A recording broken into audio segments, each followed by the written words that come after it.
Hi guys, what's going on, and welcome back to another episode of Total War Arena. So, what are we going to be taking a look at today? We are going to be taking a look at the new 3.1.9 patch. We're going to be going through the patch notes, seeing what's changing, seeing what's being introduced with the patch. Hopefully, I managed to get access to the patch notes a little bit earlier, so hopefully this video will come out either sort of in line with the patch notes, or actually on Thursday with the patch itself. So hopefully this should just sort of give you a bit of a rundown of sort of the major changes.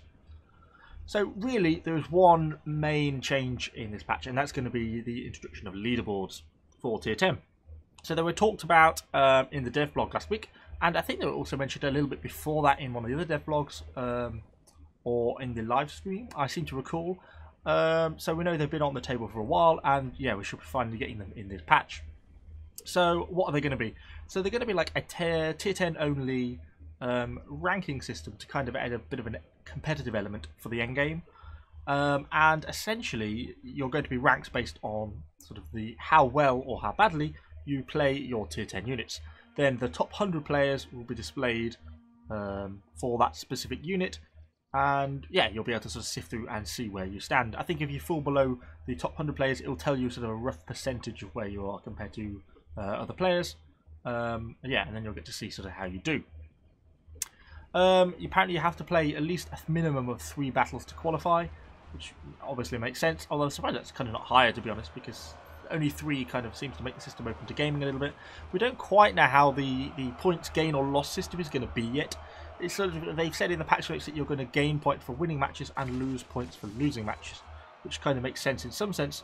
But I assume there's going to be a point system is going to also be based something along the lines of that, you know, how well you do in a winning match is going to affect how many points you get, etc, etc. So yeah, I don't quite know how that's going to implement. I also can't really say. They say that you'll be able to select your own country flag to see how you're comparing with people in your own country, but they don't mention whether it's going to be region locked, which will kind of be interesting to see. I don't know if it's going to be split to top 100 players in the EU, top 100 players in Asia, etc, etc, and we'll see that, I guess, when it actually comes out.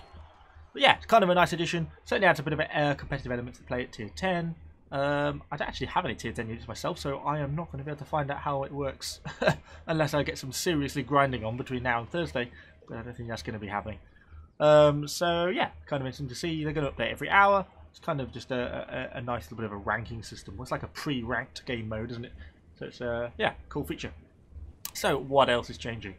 So the way the tech tree is displayed is going to be changing again. So in the last patch, they made it so if you brought a premium unit in the shop that isn't displayed in the tech tree, once you buy it, it then becomes visible in the tech tree as you own that unit. You know, say something like, I don't know, the Celtic Slingers, although they've now been made available for gold, and then they suddenly become available for you to view on the tech tree once you've purchased them. However, if there was other tech tree units that were available in the shop that you hadn't purchased, then they would not be available for you to see in the tech tree. You'd have to go to the shop before and buy them before they become available. But that's now going to change, and they are going to make it so that premium units that you don't own but are available in the shop, you can then see on your tech tree, and there'll probably be a clickable link that will take you to shop to buy the unit if it's actually for sale. So yeah, that's certainly no bad thing in the way of changing it. It's just kind of a little sort of UI improvement. And kind of just provides you with a full overview of all the premium units that are actually available in the game, and you can see which ones you own, which ones you don't, and what you might want to buy, what you don't, and sort of you can move them in and out your commander roster kind of a little bit easier. And the other sort of final change, it's kind of a strange one, well, it's not a strange one, it makes sense, is the way animations work. So I've been trying to get my head around this. I've read this couple of paragraphs about 4 times now, and I'm still not entirely sure I fully understand it. But I think essentially is what they are saying is, in the current way the game system works, if you activate an ability, then you shall get an animation. So if you were to activate say Deep Pockets with Hasdrubal, which is a 40-second ability, that activates a certain animation for that ability. However, as soon as you activate another ability on top of that, then that previous ability just gets overwritten, even if that other ability is just like a strike or something really short. And the consequence of that is that the ability system kind of isn't very smooth, can be a little bit buggy, etc. So now what they're trying to do is that they're going to be spliced together a little bit more, and there's going to be sort of set override conditions. This is how I understand it. So if you start an ability, you know, ability 1 is 60 seconds, and it plays its animation and overrides your normal just unit movements. Then if you started a second ability that was only 10 seconds long, something like that, that second ability would start its animation for the 10 seconds, and then once it was over, if your ability 1 was still running, which it should be, being a 60-second ability, then it will revert back to the ability 1 animation. So they're going to sort of be spliced together rather than just automatically overriding each other. Or at least that's my understanding of how it works. I think just in general, it's just an improvement to how animations are worked in the game. It's nothing massive. I guess it's almost a bug fix in a way. Just slightly more smoother and succinct deployment of the animations for the different abilities. So it's certainly no bad thing. And that is pretty much your lot for the 3.1.9 patch. Not a huge patch, although I guess quite a lot of work has probably gone into these leaderboards, because I guess there's quite a lot to bring together for that sort of thing. And I'm thinking that's probably where most of the resources have gone into. So it's all that's left to do is enjoy the rest of this game, which has been submitted by Dodashen with his tier 7 Falxman running with Arminius, who so far is having a pretty nice game, causing quite a lot of trouble for these enemies. He's going to catch a bit of a burnt feet there as he's chasing off those enemy-proven Falxmen. We lost the charge, but not too much damage taken. He's going to go in. I assume he's going to go for his hamstring in a minute. No, it's just a bit of bad play there, running in them to run far too much. Shouldn't have done that. He's bringing down the rest of his units. Are these going to get burnt feet as well? Yep. It looks like we've got the enemy team on the run there now, doesn't it? Things are mostly heading in his favour. He's going to push these rest of these units into the enemy Falxman. Will he get enough to rout them? No, probably not quite. He's getting the pressure now. He's just using brute force to overrun them. Oh, they've got a good fire on him though. No, exactly the right move to pull out there. It's just unfortunate that the enemy routed at the same time. But he pulls out, keeps his unit alive. It's definitely the right thing to do. It took some serious amount of burning there if he's still there the whole time. So yeah, so he's just going to push these units up here. Wait for him to finish off these last enemies before we conclude this video. So yeah, I was going to say, let me know what you think in the comments down below, sort of about the upcoming changes. Are you kind of pleased about the leaderboards? I certainly think it's a good addition. I think adding sort of a competitive element to tier 10 is certainly something that I think the game needs, because I think once people reach tier 10, it's kind of like the end game. You get there and that's just sort of it. So what's the point in that?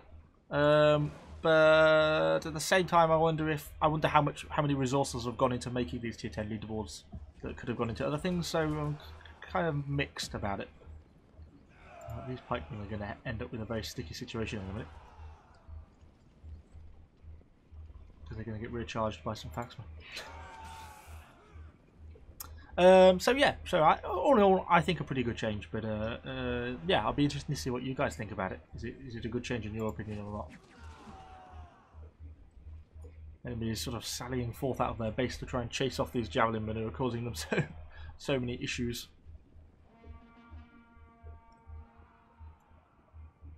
Dodashen splitting his Falxes up. Probably, I would have surprised he's not tried to corner and pin down this unit of enemy pikes. He should be able to get a flank on them, or at least a rear flank. He can't. If not, we should be able to turn them with these, and these javelin will be able to do a lot of damage if he pushed this unit up into the back of them here.